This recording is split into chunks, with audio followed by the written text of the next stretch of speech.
Hi అండి. ఈరోజు మీకు నేను కొత్తగా కర్రీ పాయింట్ కానీ లేదా క్లౌడ్ కిచెన్ చిన్నపాటి మెస్ మెయింటైన్ చేసే వాళ్ళకి 1 కేజీ కొలతలతో క్యాబేజీ ఫ్రై ఎలా చేస్తే మనకు రూ. 10 మిగులుతుంది, ఇవాళ వచ్చిన కస్టమర్ మళ్ళీ మనల్ని వెతుక్కుంటూ రావాలంటే ఎలా చేయాలి, ఇవన్నీ క్లియర్గా ఈ వీడియోలో అయితే చూపించానండి. యాజ్ టీజ్గా నన్ను ఫాలో అయిపోండి. మరి ఇంకెందుకు ఆలస్యం, రండి వెళ్ళి రెసిపీ చేసేద్దాం. ముందుగా ఒక బౌల్ తీసుకొని 100 గ్రాముల పెసరపప్పు. ఇప్పుడు ఈ పెసరపప్పుని శుభ్రంగా కడుక్కుందాం. ఇలా కడుక్కున్నాం కదా, ఇప్పుడు పప్పు మునిగేంత వరకు నీళ్లు పోసి పక్కన పెట్టేద్దాం. ఇప్పుడు 1 కిలో క్యాబేజీని కట్ చేసుకుందాం. మనం ఈ క్యాబేజీని వీలైనంత సన్నగా కట్ చేసుకోవాలి.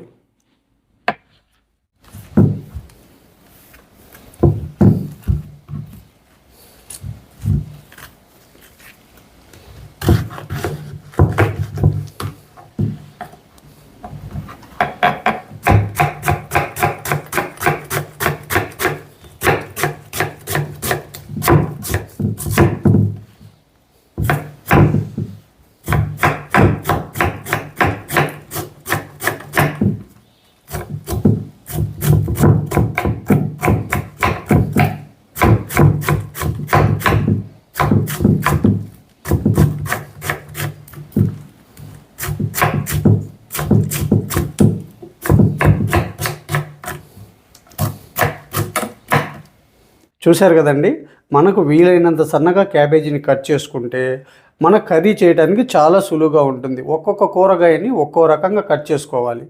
దాన్ని బట్టే మన కూర రుచి కానీ టెక్స్చర్ కానీ ఆధారపడి ఉంటాయి. ఇప్పుడు ఈ కట్ చేసిన క్యాబేజీని ఒక బౌల్లోకి తీసుకుందాం.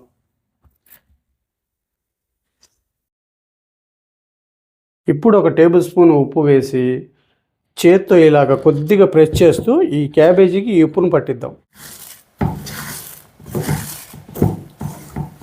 మనం ఈ ఉప్పు వేసి ఇలాగ చేయటం వలన మన క్యాబేజీ ఆకులు కదా, పసురు వాసన ఉంటుందన్నమాట. ఆ పసురు వాసన అన్నది మొత్తం బయటికి పోతుంది మనం పిండితే. అప్పుడు క్యాబేజీ తినని వాళ్ళు కూడా కమ్మగా తినేస్తారు, అంత టేస్ట్ వస్తుంది. ఇలా ఉప్పు పట్టించాం కదా, ఇప్పుడు ఈ క్యాబేజీని పక్కన పెట్టేసి ఇప్పుడు ఒక 150 గ్రాముల ఉల్లిపాయని కట్ చేసుకుందాం. మనం మామూలుగా కర్రీకి అయితే ఎలా కట్ చేసుకుంటాం, పొడవుగా కట్ చేసుకుంటాం. కానీ క్యాబేజీకి మనం ఎలా కట్ చేసుకోవాలంటే చాలా సన్నగా కట్ చేసుకోవాలి. అప్పుడే మనకు ఈ ఉల్లిపాయ అన్నది ఆ క్యాబేజీకి ఇలా కలిసిపోయి మనం తినేటప్పుడు రుచిగా ఉంటుంది. అదే పొడుగా ఉంటుంది అనుకోండి, కట్ చేసామనుకోండి, అది మనకు డిఫరెంట్గా కనిపించింది కర్రీలో. ఏంట్రా బాబు తోకల్లాగా ఉన్నాయి అనిపించింది. అందుకు కాబట్టి మనం క్యాబేజీని ఎంత సన్నగా కట్ చేసామో ఉల్లిపాయను కూడా అలాగే కట్ చేసుకోవాలి. ఇప్పుడు కట్ చేసుకుందాం.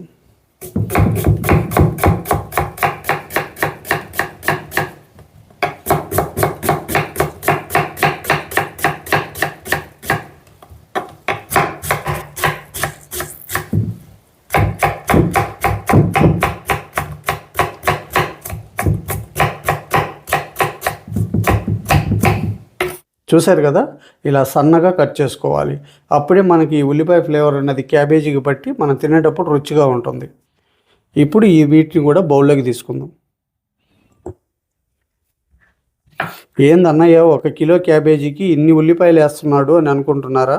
క్యాబేజీ ఆకండి, మనకి ఈ క్వాంటిటీలో ఉల్లిపాయ వేసుకుంటేనే ఆ కూర రుచిగా తినడానికి పనికి వస్తుంది, లేదంటే అసలు క్యాబేజీని తినలేం. ఇప్పుడు కొద్దిగా కొత్తిమీరను కూడా కట్ చేసుకుందాం.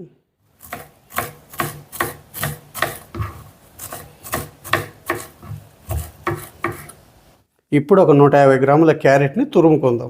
మనం క్యారెట్ వాడేటప్పుడు ఎప్పుడు కూడా ఈ పై లేయర్ అనేది ఖచ్చితంగా తీయాలి.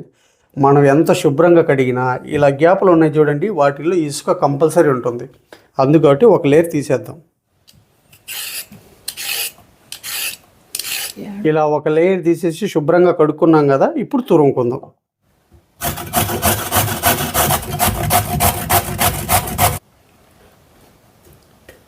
క్యారెట్ని ఇలా తురుముకున్నాం కదా, ఇప్పుడు ఒక బౌల్లోకి తీసుకుందాం.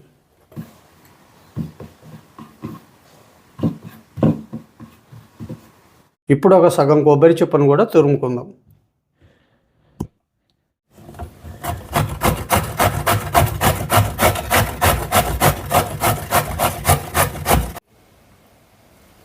కొబ్బరిని కూడా ఇలా తురుముకున్నాం కదా, ఇప్పుడు ఈ కొబ్బరి తురుమును కూడా బౌల్లోకి తీసుకుందాం.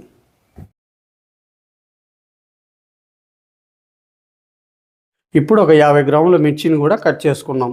ఇవి కొద్దిగా ఘాటుగా ఉంటాయి కాబట్టి నేను 50 గ్రాములు తీసుకున్నానండి. కొద్దిగా కారం తక్కువ ఉన్నవైతే కనుక మీరు ఎక్కువ తీసుకోండి. ఎందుకంటే మనం క్యారెట్, పచ్చి కొబ్బరి వాడతాం, రెండిట్లో స్వీట్ ఉంటుంది కాబట్టి ఈ మాత్రం మిర్చి వాడాలి మనం. ఈ మిరపకాయలను కూడా సన్నగా కట్ చేసుకుందాం.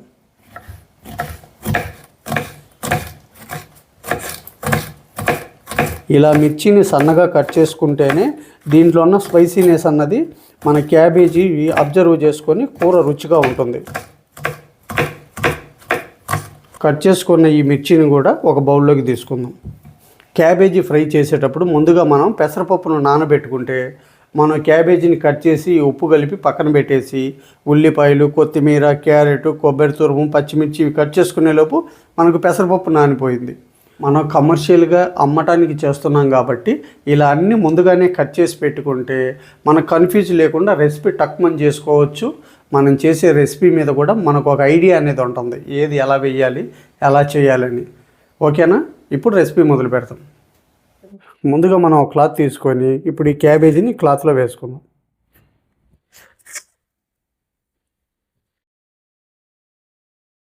ఇప్పుడు ఈ క్యాబేజీలో నీరుని పిండుకుందాం.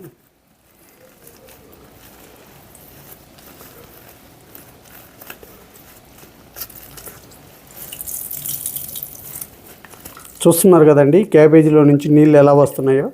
ఇలా నీరు పిండుకోవటం వల్ల మన ఆకు వాసన అన్నది పోతుంది. చూడండి, మనం 1 కిలో క్యాబేజీని కట్ చేసి పిండితే 1/2 లీటర్ నీళ్ళు వచ్చినాయి. ఇప్పుడు ఈ పిండుకున్న క్యాబేజీని ఒక బౌల్లోకి తీసుకుందాం.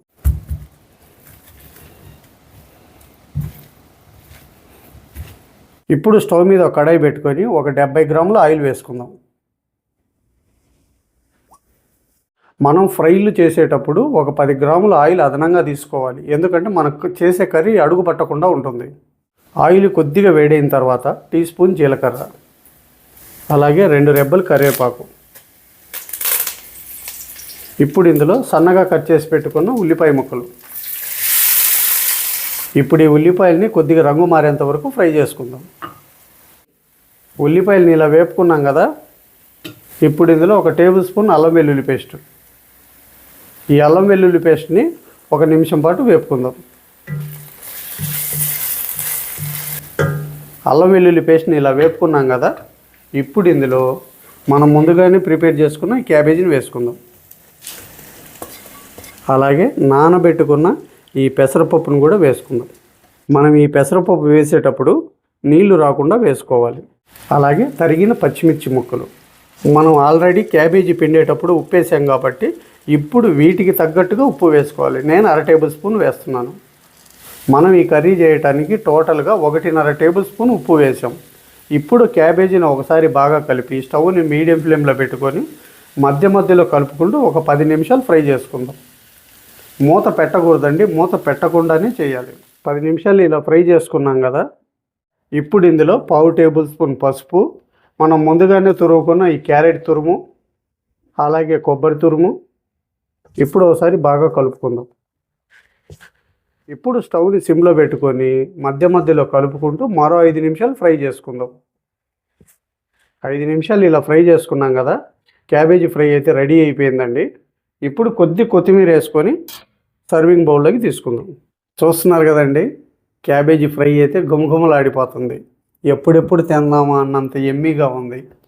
నేను ఇక్కడ 1 కేజీ కొలతలతో మీకు చూపించానండి. మీరు ఒకవేళ 5 కిలోలు ఆ పైన చేసుకోవాలంటే సేమ్ నేను చెప్పిన మెజర్మెంట్ని కొద్దిగా పెంచుకొని చేసుకోండి, పర్ఫెక్ట్గా వస్తుంది.